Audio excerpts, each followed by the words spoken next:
전체 산유국의 약 70%가 독재 또는 권위주의 정권입니다.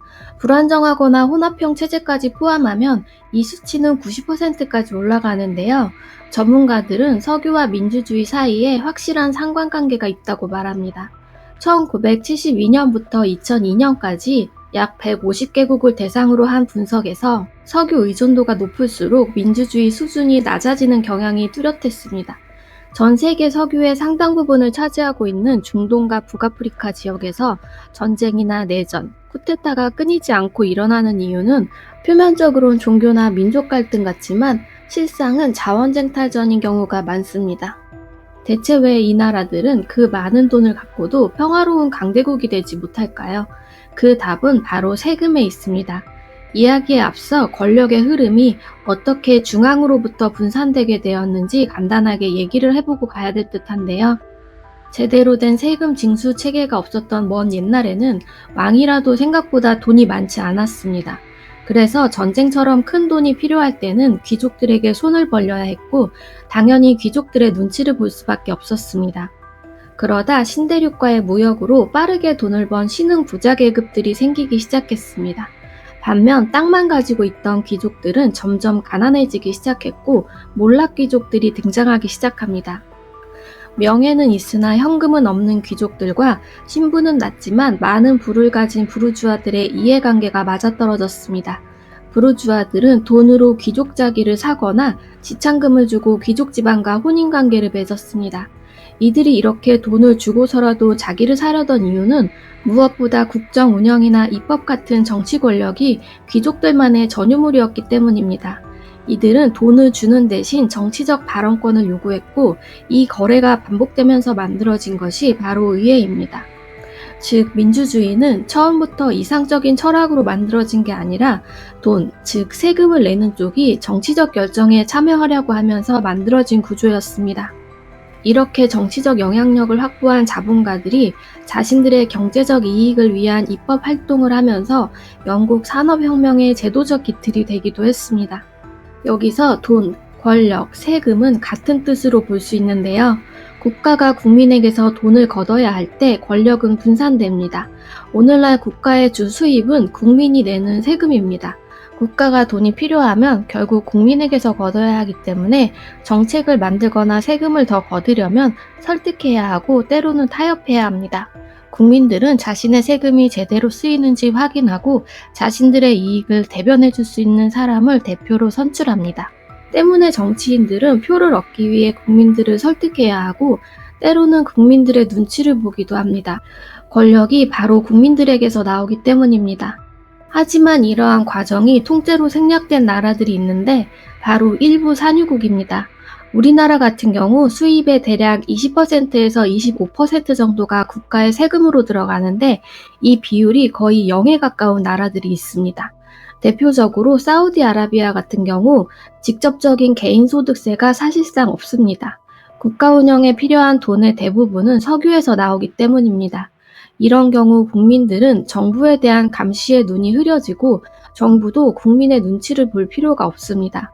국민의 불만은 설득보다 혜택, 반대 세력은 협상보다 무력으로 잠재우는 것이 빠른 길입니다. 이렇게 권력이 점점 중앙 집권화되는데 국가는 왜 실패하는가라는 저서에서 작가는 이를 착취적 제도라고 불렀습니다. 그리고 자원이 풍부한 국가일수록 권력은 더 쉽게 착취적 구조로 굳어진다고 봤습니다. 즉, 권력이 얼마나 분산되어 있는가에 따라 국가의 운명이 나눠진다는 건데요. 산유국에서는 권력이 국민이 아닌 석유로부터 나오고 이 막대한 수입을 더욱 강력한 중앙 권력을 유지하는 데 사용되는 경향이 있습니다. 그렇다면 이런 나라의 국민들은 이에 대해 어떻게 생각할까요? 후세인이나 카다피가 무너졌을 때 국민들은 다가올 민주국가를 기대했지만 현실은 참혹한 내전이었습니다. 이 나라의 진짜 권력은 국민이 아닌 석유에 있었기 때문에 민주주의가 들어설 조건이 갖춰지기 힘든 구조입니다. 누가 선거에서 표를 더 얻느냐가 아니라 누가 유전을 차지하느냐가 중요했고 이 상황에서는 정치 경쟁이 아니라 물리적 충돌이 더 빠른 해결 방법이 됩니다. 이 석유 수익을 국민에게 제대로 나눠주려 했던 시도가 없었던 건 아닙니다. 이러한 시도를 했던 나라 중 하나가 바로 이란이었습니다. 1950년대 이란은 산유국임에도 국민들은 정작 가난에 허덕이고 있었습니다. 석유 사업의 대부분을 영국 회사가 독점하고 있었기 때문입니다. 당시 총리였던 모사데크는 외국 기업이 독점하던 석유를 국유화하고 서민의 삶을 개선하려 노력했습니다. 하지만 석유 이권을 뺏기기 싫었던 영국은 공산화될 위험이 있다는 명분을 내세워 미국을 끌어들여 그를 축출해버렸습니다. 물론 중동에서 일어나는 혼란들의 원인을 모두 석유 한 가지로 설명할 수는 없습니다. 중동의 경우 여러 가지 문제점들이 2중 3중으로 겹쳐있기 때문입니다. 1차 세계대전에서 오스만 제국이 패배하고 이 지역에 권력 공백이 생겼습니다. 이 영토를 영국과 프랑스가 자기들끼리 나눠 먹기로 하고 국경을 나눠버렸습니다. 오스만 제국은 유럽, 아시아, 아프리카 세 대륙에 걸쳐 있었기 때문에 다양한 민족과 종교, 문화가 섞여 있는 지역이었습니다. 이러한 상황을 전혀 고려하지 않고 석유 이권에 따라 합치고 쪼개버린 건데요. 이렇게 해서 만들어진 대표적인 나라들이 이라크, 시리아, 요르단 이런 국가들입니다. 때문에 이 지역은 한 나라 안에서도 수니파, 시아파, 쿠르드족 등 이해관계를 달리하는 여러 집단들로 나눠져 있기 때문에 외세의 석유 이권 다툼에 맞설 강력한 구심점이 없는 상태입니다.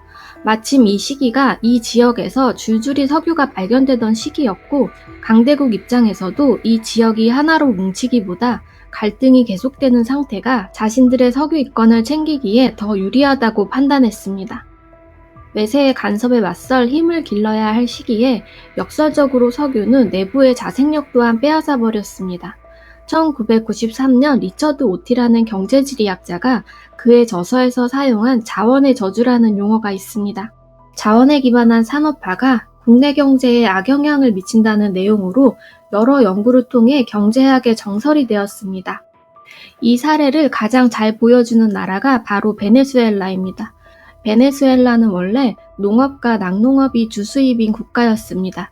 하지만 세계 최대 규모의 유전이 발견된 이후 비옥하고 광활한 초지에서 나오는 농업 잠재력을 포기하고 석유 사업에 올인했습니다. 석유 수입이 다른 여타 사업 수입과는 비교할 수가 없기 때문에 제조업이나 농업 발전에 대한 투자는 모두 뒷전이 됐습니다.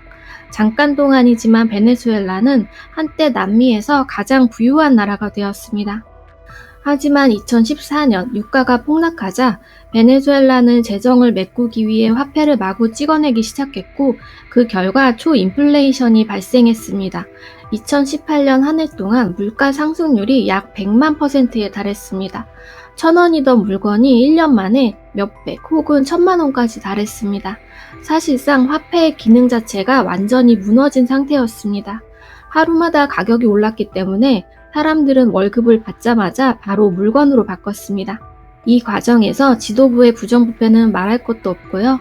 이렇게 석유 같은 자원에 의존한 산업 기반은 즉각적이고 엄청난 이익을 가져다주는 반면 양날의 검이 되기도 합니다.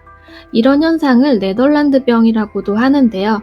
네덜란드에서 천연가스가 발견된 이후 가스 수출로 인한 막대한 외화 유입으로 국내 통화 가치가 상대적으로 상승했습니다.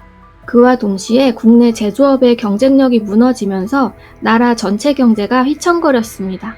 하지만 자원의 저주를 현명하게 피한 나라도 있었습니다. 노르웨이 같은 경우 북해에서 석유가 발견됐을 때 이러한 위험성을 피하기 위해 석유 수입으로 인한 외화가 일정 수준 이상 국내에 풀리지 않도록 법으로 규정했습니다. 대신 이 돈을 해외 펀드나 자산에 투자했습니다. 그러면서 석유 하나의 경제를 의존하지 않고 기존 산업들을 유지하려 노력했습니다. 하지만 노르웨이 같은 경우는 석유가 발견됐을 때 이미 민주주의가 확고히 자리 잡은 상태였기 때문에 다른 경우와 비교하기는 좀 다를 수 있습니다.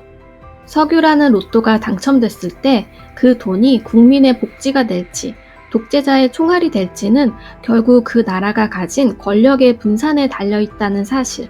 여러분은 만약 우리나라 앞마당에서 석유가 터진다면 과연 축복일지 저주일지 어떻게 생각하시나요? 저는 더 흥미로운 역사 이야기로 돌아오겠습니다. 감사합니다.